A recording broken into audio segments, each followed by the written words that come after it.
WSFA 12 News starts with breaking news.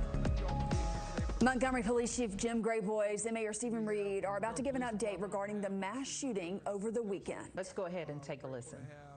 All of them here, as well as their efforts to make sure our city continues to respond to this senseless tragedy that we've had.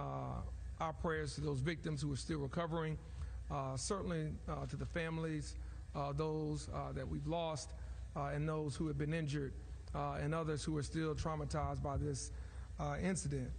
But I do want to also give a lot of thanks to the community, to the city of Montgomery, for the way that so many residents, business owners, and others have rallied to defense of our city, as well as to helping us solve this crime. Without them, we might not be where we are right now in this process. So we're certainly grateful for all of their support. I think that's important that the city show its true strength and resilience during times like this, when you have times of adversity, and we're seeing that whether it's informal or formal outreach from so many people in this community. I want to start off by highlighting some of the things that we've discussed since this incident happened. We had thousands of people in Montgomery over this weekend at multiple events enjoying themselves. What happened was a handful of reckless individuals changed things not only for the victims but for themselves and for this community. We were proud that we had the coverage that we had with officers within 50 feet of this incident and the way that they responded. The men and women of the Montgomery Police Department are to be commended for not only what they did and springing in action at that moment, but what they have done since then, just through gumshoe police work. And it's been solid. It's been very steady. It has been the leadership of our police department with Chief Grayboys and Chief Brickus guiding us. We certainly are also grateful for those downtown business owners and for others who came forward with video, who came forward with other tips and suggestions and things along those lines that have been helpful. And so that's going to allow us to use all the resources that we currently have, both at the local, state, and federal level, to bring about the closure of this case and the capture of those who are responsible. We will push for maximum accountability, regardless how long this takes. I want to also highlight some of the things that the City Council has helped us do over the last several years. In fiscal year 2025, the City Council approved a 15% raise for all Montgomery Police Department officers and a 5% cost of living adjustment for other city employees. In this year's budget, the fiscal year 2026, funds for replacing the Montgomery Police Department's outdated communication system, and expanding surveillance infrastructure were proposed and passed. 10 years ago, the police budget stood at $44.6 million. This year, it stands at $59 million. So you've seen the type of increase that we have put into that budget and the type of investment we have put into our men and women. And that includes partly 40% raise since 2019 for police salaries and benefits. We've also invested almost $10 million in equipment modernization, from new patrol vehicles, tasers, AEDs, K9s, mobile data terminals, and surveillance tech, with much more proposed for this upcoming fiscal year, in particular when it comes to technology and utilizing that as a force multiplier. We've also been partners in the Together We Rise initiative, treating gun violence as a public health crisis, focusing on prevention, intervention, and community engagement. We've also advocated for gun safety, with $375,000 invested in advanced weaponry to counter illegal Glock switches, supported legislation to ban Glock switches and require lost and stolen firearm reporting. We also have publicly challenged state preemption laws that limit local gun control. On top of that, I've been a part of a group of bipartisan mayors across the state who's advocated for the revocation of permitless carry gun laws that we currently have right now in our state. So we have done all of these things together to try to prevent as much as we can and to try to be as proactive as we can.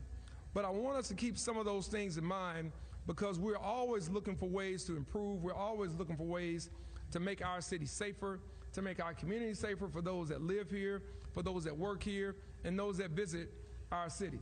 And I believe that our city is a safe city. We know that there's work to do. One life lost is one life too many. We know that currently in this climate, one may not feel safe. And so we have to do a better job to make sure people feel safe, regardless of what's happening in the immediate community or the surrounding community. I'm no stranger to gun violence. Within the last 6 weeks, 7 rounds were found within 150 feet of my house, just one house over. Within that same time, there was a homicide on West Haven Lane, 1 block over. So whether you're the mayor or whether you're just an ordinary citizen going about their business, unfortunately, this becomes too much a part of what we have to deal with each and every day. And so for me, it's personal to get to the bottom of this. For me, it's personal to make sure our city, my hometown, our hometown, is considered one of the safest. And we will stop at nothing to make sure that it is. And we'll continue to work with our partners at the county, the sheriff's office, our partners at the state, with the Alabama Law Enforcement Agency, as well as the ATF and the FBI. So whether it's federal, state, or local, we're going to work with each and every law enforcement agency we can. And we're going to work with those entities that want to work with us that are outside of law enforcement to continue to make this a safer city. So I want to just start there. Again, I want to thank our colleagues on the city council who have been helping, again, with the budget, who've been helping with ideas and initiatives, and who have been helping really get people to come forward and to talk and to show and to say what they may have seen and to tell us what they may have heard. And all of that has been helping us move forward in this process. So with that, I'll pause and I'll turn it over to Chief Grayboys to update you on some other factual information. And at that time, we'll take any questions from the press for anyone that may have it. Chief? Thank you, sir.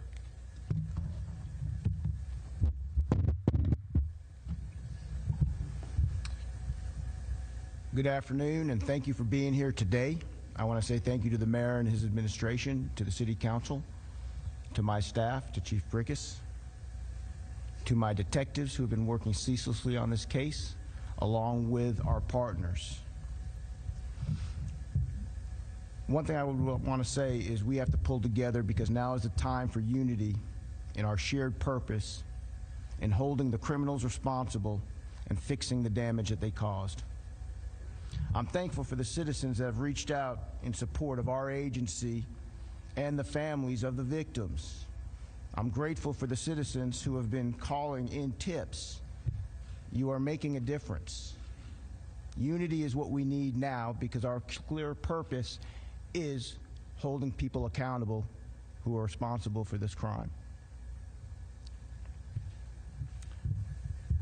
We are 200% committed to this investigation. And we're here to provide a progress report for our ongoing investigation into the mass shooting incident that has deeply affected our city since 11:31 p.m. on Saturday. This case is top priority for the Montgomery Police Department and for every agency working alongside of us. I am thankful for the assistance of our partners at every level. Standing with us is the Montgomery County Sheriff's Office, the Montgomery District Attorney's Office, the Alabama Attorney General's Office, the U.S. Attorney's Office, the Bureau of Alcohol, Tobacco, and Firearms, the Federal Bureau of Investigation, the U.S. Marshals Service, the Alabama Law Enforcement Agency, Alabama Fusion Center, and Central Alabama Crime Stoppers. I also would like to make a note for the Montgomery Fire and Rescue who went into the scene with us Saturday night to assist those who were injured and those who were hurt. They did that selflessly, and they did it on behalf of others. I mention all these names again and in list because that is all the resources that we are bringing to bear on this. There are a lot of them, and they are bearing fruit. Their continued collaboration and assistance demonstrates the strength of our shared goal of protecting the citizens of Montgomery and holding violent offenders accountable swiftly and safely. Our partnerships demonstrate that when we work together, we are stronger, more effective, and better equipped to deliver the results our community expects and deserves, and I have no doubt that together we will bring the suspects in this case to justice. Our detectives, alongside our partners, have been working nonstop. We have been organizing and using every resource at our disposal. We have strong leads. We have developed persons of interest, and I am 100% certain that by the conclusion of this case, we will be ending it with arrests and prosecutions. I'm very specific in my wording there. This investigation, though, is a methodical process. Our investigators, our analysis, the examination of all of the evidence involved, we have to be careful and we have to be right. Now, I know from all of the evidence and all of the factors that I've seen that we are every hour, 1 hour closer to holding the perpetrators accountable. We remain committed to seeing this investigation through with accuracy and integrity because the families of our victims and our community deserve nothing less. At this time, presently, the 5 individuals with life-threatening injuries are still under the same classification of having those life-threatening injuries. The 7 individuals with non-life-threatening injuries are still under that same classification as well. Our thoughts are with them as they continue to recover. Now, we are part of this community. Our officers, we live here. We raise our children here. We share the same hopes and dreams of a safer Montgomery. We urge anyone with information in this case to contact Crime Stoppers at 215-STOP. Again, that's 215-STOP. Or they can contact the Montgomery Police Department directly at 625-2831. Every piece of information helps move this investigation forward. This is an investigation where we do anticipate multiple individuals who are persons of interest and more than likely will be facing charges. We are relentlessly seeking justice for the injured and the deceased. Every victim deserves justice. Every family affected deserves answers. And I'll say this now to the criminals involved in this: all of us are coming for you. We will not rest. We will not relent until we get you. We are coming. We will give updates as they develop.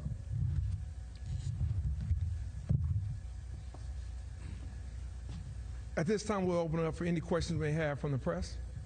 Yes, sir. This is Wayne. As the investigation goes on, and I know it's too early to talk about steps to take because that is your priority in the investigation right now. What is something that people need to know about the investigation? Because you know citizens have millions of questions and comments about it, but what do you want them to take away from what's going on about this investigation as we speak? That this investigation has been steady, consistent, relentless in gathering all of the facts. And one thing I want people to be aware of, because like I stated earlier, because my detectives have been working so incredibly hard, and not just them by themselves. They've also been working really hard with investigators from all of our partners, with investigators from ALEA, with investigators from the Sheriff's Office, and with investigators even from the various attorneys' offices that have been assisting us. One of the things I can tell you is that the information coming in as frequent as it is like a fire hose worth of information, and all that information and all of that evidence has to be independently processed and utilized and basically fit into a very large puzzle. Due to the nature of this case, it is a very large and complex investigation because of the numbers of people involved. So I want people to understand that while we have to be careful about what we can reveal publicly because we do not want to compromise the investigation, we are steadily and methodically putting everything together that will allow us to have a positive prosecution of the individuals that we are going to arrest in relation to this case. Mayor, I want to give you a chance to respond to the Alabama Sheriff's Association posted a statement a couple hours ago on Facebook and said about the shooting and said that Montgomery has a, quote, criminal gang problem. Do you agree? Does Montgomery have a gang problem? I've been working in Montgomery. I had my first career since 1991. That's when I started. And one thing I remember about the time in the 90s was that every cop in the city knew that there were gangs in Montgomery. Though at the time, a lot of times people would not want to talk about it. Gangs are a problem, period. And one of the things that we're getting out of this investigation, which has been so positive with all of our partnerships, is we're actually emerging tactics and strategies going forward to strike at those gangs. But the gang problems, unfortunately, it has been a national problem. But what we're learning over the last 2 days and the things that we're doing are going to have a very big impact. And so I'll say, yes, there are gangs. Nobody's denying it. And yes, they are a problem. But we are going to do everything we can to go after those individuals, and I believe that we're going to have some successful results in the near future. You said that you're looking at multiple suspects. Can you tell us how many shooters that you believe there were? Not at the present time, because literally this investigation is constantly fluid. I can say without a reasonable doubt that there are multiple shooters involved, but I'm not going to give you the exact number yet until we have completed all of our analysis of all of the video evidence and all of the testimony of the witnesses. To give you an idea, when I said it was a complex investigation, okay, we had so many people out there, and we are literally tracking down every individual who's even out there just to question them. That takes time, and it has to be pieced together. But I guarantee you this, when we conclude this investigation, we're going to give a full breakdown of everything. Can you give us an idea of how many leads you've had so far? A lot of them. To give you an exact, that would be too low. We've had lots and lots of leads. In fact, actually, we have, I guarantee you, even though I'm not sitting at the phone bank now, we probably got leads coming in now. So, just we have a lot of leads and we're following them. Let me address that as well. I think part of that is also a testament to the community.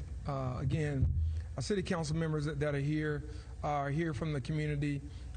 They've shared things with the police chief and the department. I've heard things I've shared with the police department. Business leaders, community leaders, faith leaders have all been instrumental in leads. And I think that speaks to the type of city that we are.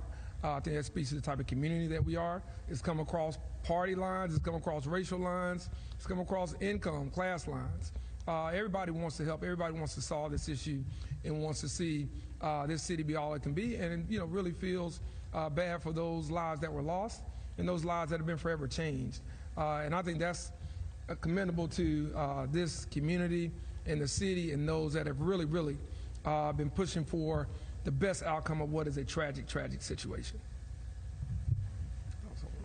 Yes, sir. Just to build on my last question for clarification, is there a belief that gangs were involved in this particular incident? And the Sheriff's Association also said that, quote, there exists a culture that emphasizes only addressing serious crimes rather than enforcing the law comprehensively. Is that accurate? Well, I'll let you speak to the gang part. I mean, our gang unit has been working. We inherited when I came in 2019. They were working prior to that and prior to that. So we've had an active gang unit for several administrations that continues to do great work. They don't talk about it. They don't run out and brag on themselves or anything other. They just do the work. And we're grateful because they're often in harm's way more than most. But I will speak to kind of the latter part of we're enforcing all laws. And again, we work with Sheriff's Department, we work with state partners and federal partners. We just had a meeting with the district manager for the ATF, district coordinator, for the ATF, within the last month. So we're always meeting and updating things with our federal partners, and they're updating us on things that are coming around as well. So I would not say that the city is only focused on serious crimes. We're focused on all crimes.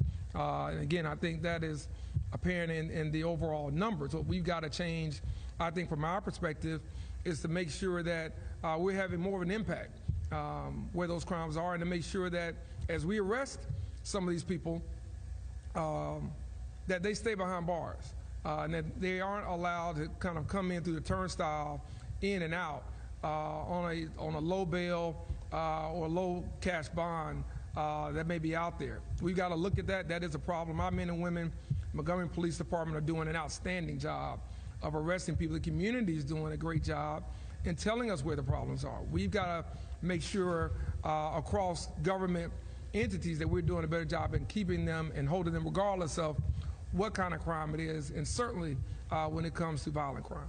Chief, I'll let you address the part on the, you may want to ask that question again, Simon. I may have talked too long. I'll let Chief address that first part. I was just asking for some clarification. Do you believe that gangs are involved in this particular incident? I am not answering that question because of the nature of this investigation as it goes. But as I stated before, when we conclude and we're at a stopping point, then I will be more than happy to give a full breakdown. At present, we're looking at multiple individuals, and that's all I'll say. I asked this before. We had a meeting dealing with crime a couple months ago. I asked this of you, and please, anyone can answer. Is there a thought about maybe establishing curfews in the city of Montgomery? You would probably need to ask the president of the city council that. Yes, we have received several emails. We started a curfew downtown that we need to look at. So we're looking at a citywide curfew. That's something that's being discussed because we know the nature is a lot of young people that's out doing a lot of these crimes that's going on in the city. So we're looking at, and they want to hold parents accountable too. That's part of the problem that we have, is accountability for your household. Can you tell us if any block switches were used? We're not going to get any specifics today. This is an ongoing investigation. The specifics are going to come out when we've concluded the investigation. I believe the city was installing new surveillance cameras in the Entertainment District a couple months ago. Are those operational to capture the shooting, and is there anything more to be done about that? We have many operational surveillance cameras downtown and in all of the areas we need them to be. Now, it doesn't mean we're not going to look for any areas that are not covered. We will look for more areas that are covered or that might need it, but short of me giving you an answer like that, because like I said, I don't want to go into specifics or anything that's going to go into those. I will say we have cameras downtown and they are functional. Mayor, the governor says she reached out to you yesterday morning. Have you contacted her back or the ALEA secretary? What are your thoughts on ALEA's new procedures? Well, as it relates to the governor's office, we reached out today through some of our staff members to their staff. I think we have a meeting set up. She's been, I think, busy on some other matters today, so I think we'll have a call in the next 24 to 48 hours, my understanding. And you had another question? Yes. I was wondering what your thoughts were on the announcement that they would be expanding their presence in downtown areas. Yeah, I think, and I'll let Chief add on to this as well if I missed something, but we've been working with them already. That program, I think, has been helpful, not just even in terms of downtown, but again, I think around this community, around the city, as well as working with the Sheriff's Department also. I think for partnership with ALEA, depending on how it's structured, can be beneficial. I think our men and women, Montgomery Police Department, been doing a very good job. And under the right circumstances, more collaboration can be impactful. It's already proven out now with federal law enforcement involved. In this case, just happened. We've been able to take those leads and process them a lot quicker with state and federal help. So, yeah, I think for what we've been doing has been solid, and if there are ways to improve that, then we're open to hear about ways to improve it. Chief. We work well with Aaliyah, and we're greatly appreciative of their assistance. We have been working with them for literally well over a year, actually. First, when we were working with them on Max, and at the same time, though, working with them on other operations as well. So we welcome them expanding their patrol anywhere they would like. So we're really pleased to hear that. We'll take these last two, and then let's get through to it. Yes, may sound like a dumb question, but your curfew that you're proposing citywide, would it pertain to unaccompanied minors as curfew is now? Basically, that's what it is. Unaccompanied minors doing those hours, 17 years and under. Yeah, must be accompanied by a parent, and we'll run that through the city council. There's 5 of them here, 4 of them are here, so we'll work that. And we work what the citizens are asking us to do is for us to protect the city and to protect our young people. Thank you. Couldn't help but to notice also after this incident, there were a lot of posts on Facebook, of course, and a lot of comments about people saying, yeah, send in the troops. To those people who have those train of thought, what would you tell them? Because you all busy, you're doing your jobs. To them who will say, yeah, it's time to bring the troops in, what message would you have for them? I don't think that's a majority of the community. I know there are some loud voices that share that opinion. I think there are many, many others that do not. I think that, again, what we have been doing, working with local, state, and federal partners has helped drive down our crime about 23% year over year. We want it to be double, triple that. And those things have been working. Men and women in the National Guard is not necessary in Montgomery. I don't think it's necessary in any American city.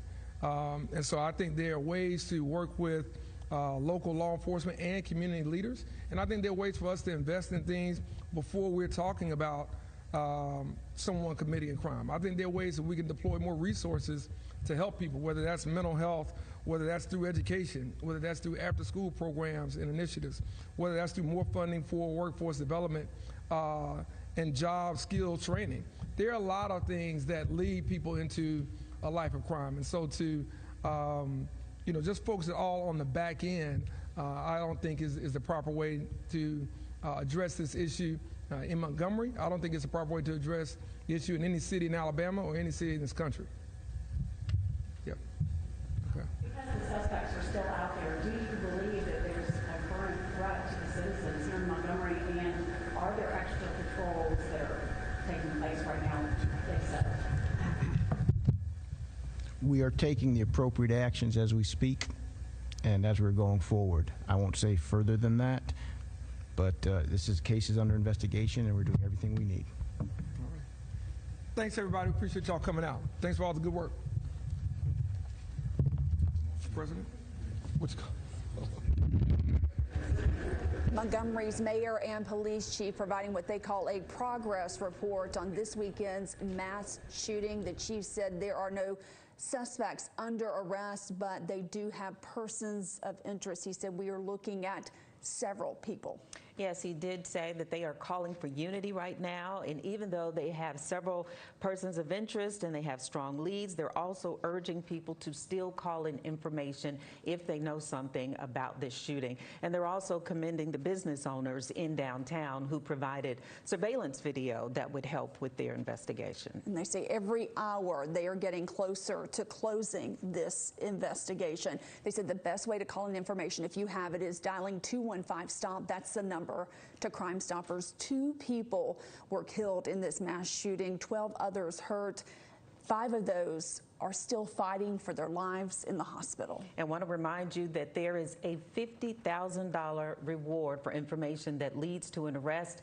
And again, you have to call 215-STOP. That is the Crime Stoppers number if you have information. But a $50,000 reward is now available for an arrest in this case. One of the final questions asked there to the mayor was about the National Guard coming in to help with crime in the capital city. We did ask Governor Kay Ivey about that today, and she said no, at this time the National National Guard is not going to move in to Montgomery, although the Alabama Law Enforcement Agency, under her direction, has expanded its footprint in Montgomery, helping with patrols and enforcing the laws. Well, we want to go ahead and wrap things up. We have our Simon Schuessler, who was at that news conference asking questions, and he will have a complete wrap-up starting at 4. And until then, thanks for joining us for this special report.